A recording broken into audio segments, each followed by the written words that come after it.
Bonsoir à tous les amis, supporters, supportrices parisiens, parisiennes, lyonnais, lyonnaises, supporters, supportrices d'autres clubs, amoureux, amoureux du football.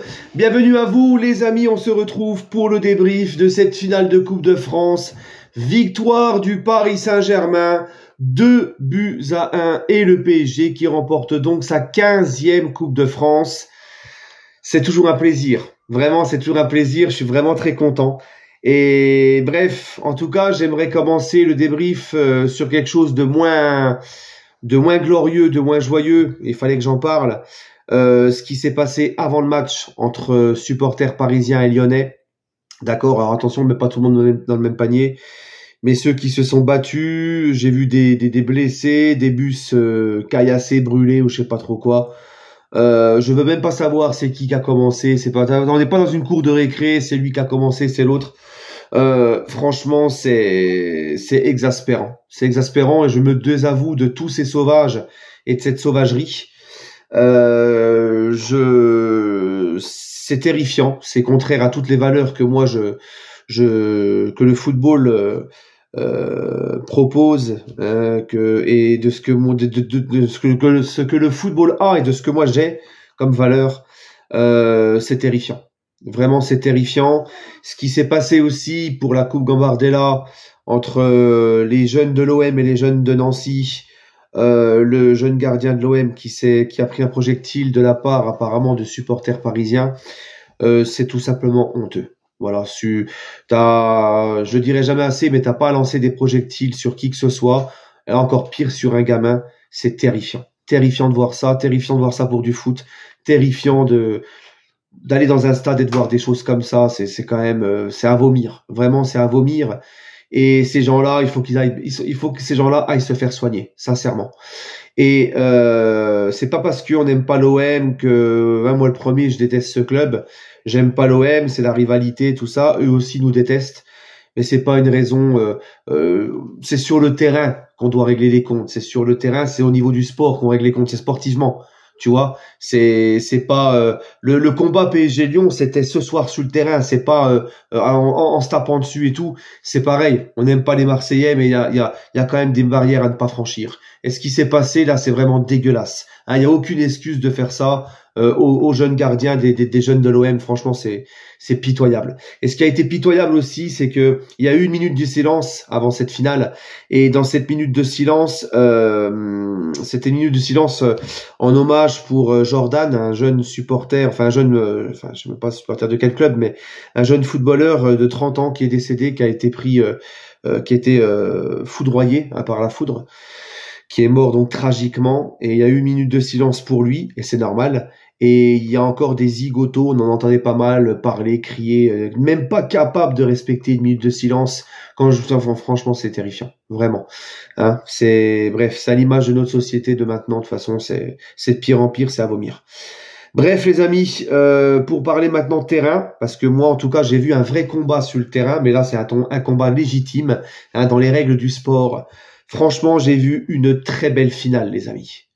J'ai vu une très belle finale. J'ai vu un très bon Paris Saint-Germain. Franchement, le PSG m'a fait plaisir aujourd'hui. Je vous avais dit dans l'avant-match, vu la forme des Lyonnais en ce moment, leur série, tout ça, il faudra un PSG impliqué, sérieux et qui donne tout et qui joue comme une vraie équipe de finale. Qui joue comme une finale.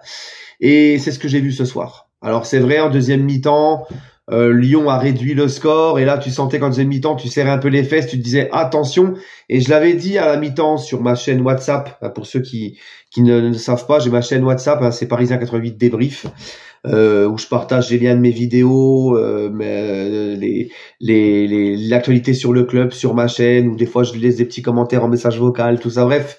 Donc ceux qui veulent me suivre sur ma chaîne WhatsApp, c'est Parisien 88 débrief. Et j'avais dit à la mi-temps, j'ai fait un petit audio, j'avais dit attention à la deuxième mi-temps, j'espère que le PSG va pas se relâcher. Les Lyonnais, récemment, on l'a vu plusieurs fois, ils ne lâchent rien et je pense pas qu'ils vont lâcher. Et on a vu, voilà, en deuxième mi-temps, des Lyonnais qui ont un peu plus joué, qui sont un peu plus rentrés dedans et qui ont profité d'un PSG qui a, on va dire, c'est même, enfin oui, levé un petit peu le pied, mais ça peut être compréhensible dans cette deuxième mi-temps sur quelques périodes quand tu vois tous les efforts fournis en première mi-temps et t'as 2 buts d'avance. Bon, mais j'ai quand même trouvé le PSG qui a continué quand même à presser, qui a continué à mettre de l'intensité, à rentrer dans les duels, même si on a un petit peu reculé à ce moment-là, c'est vrai, hein, quand Lyon a réduit le score et tout.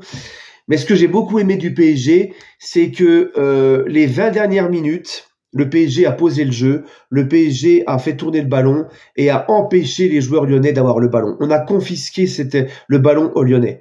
Franchement, ça, techniquement, ce qu'ils ont fait, ce qu'ils ont proposé, là, c'était très fort. Et en première mi-temps, ce qu'ils ont proposé les Parisiens, dans l'intensité, le pressing haut, à la perte de balle, on n'a pas laissé respirer les Lyonnais. Ok, alors les Lyonnais, ils ont eu une occasion en tout début de match avec la frappe de Benrahma. Ensuite, il y a en première mi-temps, il y a je sais pas combien d'occasions du PSG. Le gardien Perry, franchement, le gardien Perry qui va assurer, qui va être numéro 1 l'année prochaine à Lyon, parce que Lopez va partir. Là, franchement, Lyon, ils ont fait une très belle recrue, parce que Perry, moi, je connaissais pas, et franchement, un match de maître. C'est le périmètre. Il fallait que je la place, celle-là. Non, mais franchement, les gars, Perry, il a péri ce soir, il a perdu. Tu vois, les jeux de mots. Mais franchement, les arrêts qu'il a fait, il est vraiment très bon. Et il a tenu en vie Lyon dans cette première mi-temps assez longtemps. D'accord. Et franchement, voilà. Après, on marque 2 buts. Le but de Dembélé sur un magnifique centre de Mendes. Et Mendes qui a fait un très bon match ce soir. De toute façon, ils ont tous été, dans l'intensité, dans l'état d'esprit, ils ont tous été là.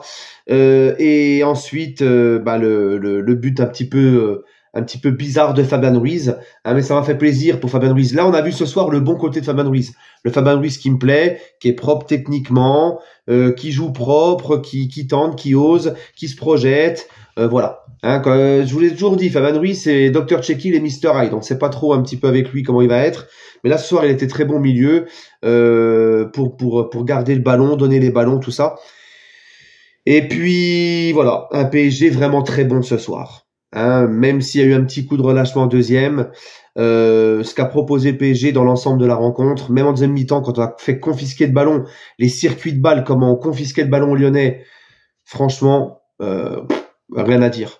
Et c'est là que je veux en venir à ça, les amis. Il y a beaucoup de gens qui j'ai entendu des trucs, moi, dans certaines émissions, comme quoi le PSG, ça joue pas mieux, hein, Daniel Riolo, par exemple, que le PSG, ça joue pas mieux que sous l'ère Pochettino et Galtier. Il faut vraiment acheter des lunettes, mon ami. Vraiment. Parce que là, en termes de pressing, d'intensité, de course, et même au niveau collectif, et au niveau aussi de la façon de tourner le ballon, les circuits de balles, tout ça, mais bien, ça n'a rien à voir. Moi, ce soir, j'ai pris vraiment du plaisir. Mais cette finale, elle a été superbe parce que les Lyonnais n'ont pas baissé les armes. Les Lyonnais ont montré aussi des belles choses. Donnarumma qui fait un super arrêt sur une tête, je sais plus de qui, de Tagliafico, je crois. Les Lyonnais en deuxième mi-temps qui nous ont fait un peu serrer les fesses, qui n'ont rien lâché. En deuxième mi-temps, comme en début de match, ça allait un petit peu de but en but. Non, franchement, c'était une finale très, très agréable à voir. Vraiment. Hein. Donc là, je suis heureux. C'est notre 15e Coupe de France.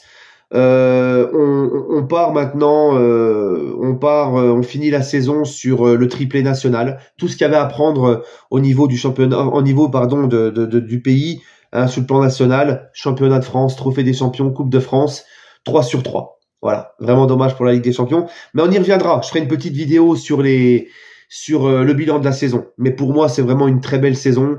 J'ai kiffé. C'est positif et il y a de quoi être optimiste pour l'avenir. Je l'espère. En tout cas, ce soir, écoutez,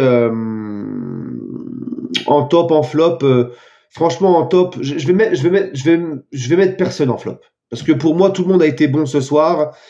En top, je vais mettre Dembélé, qui a beaucoup apporté de percussion, qui a beaucoup éliminé, qui a été très propre dans ses passes, qui a marqué un but. Hein, j'avais un petit peu peur qu'avec son escapade à Cannes avec Mbappé, il soit un peu en méforme et tout. Il m'a fait mentir et je ne demandais que ça. En top, je vais mettre aussi Nuno Mendes, qui a été très bon à gauche, surtout en première mi-temps, que ça soit défensivement ou offensivement. Et en autre top, je dirais Vitinha au milieu. Ah, Vitinha au milieu, les gars, franchement, encore une fois, partout, au four et au moulin, il est à droite, il est à gauche, à la relance, techniquement, comment c'est propre, il perd pas un ballon, il donne pas un mauvais ballon. Non, franchement, c'est vraiment à l'image de la saison qu'il a fait. Mais je pourrais mettre tout le monde en top. Hakimi a été très bon, beaucoup. Voilà, c'est comme ça que j'aime Hakimi. Marquis derrière. Beraldo, on sent encore que voilà, c'est pas l'assurance tout risque. Fabien Ruiz a été bon. Zahir Emery avait l'air un peu plus mieux que ces derniers temps. Bradley Barcola. Bradley Barcola qui a été sifflé par tous les supporters lyonnais qui étaient là. Bradley Barcola qui a été très bon aussi à cette première mi-temps de Bradley. J'espère que là il est sorti, il avait je crois un petit peu mal, j'espère vraiment qu'il n'y a rien de grave pour qu'il puisse être à l'Euro, mais Bradley a fait un super match, notamment enfin une super première mi-temps dans la percussion, tout ça, franchement voilà. Et puis pour le dernier match, on va en parler quand même, pour le dernier match de monsieur Mbappé au Paris Saint-Germain. Bon, il a fait les efforts, il a quand même fait pas un match dégueulasse, il lui manquait son but, mais voilà, tant pis, on va pas chialer parce qu'il a pas marqué. On laisse ça pour les gens adeptes de la Suskiki partie. Maintenant voilà, il est parti, c'est son dernier match et maintenant on va préparer l'avenir. Sur ce, prenez soin de vous les amis. J'ai mis sur pause, je vais regarder la remise du trophée. Prenez soin de vous les amis et toujours et encore, allez Paris.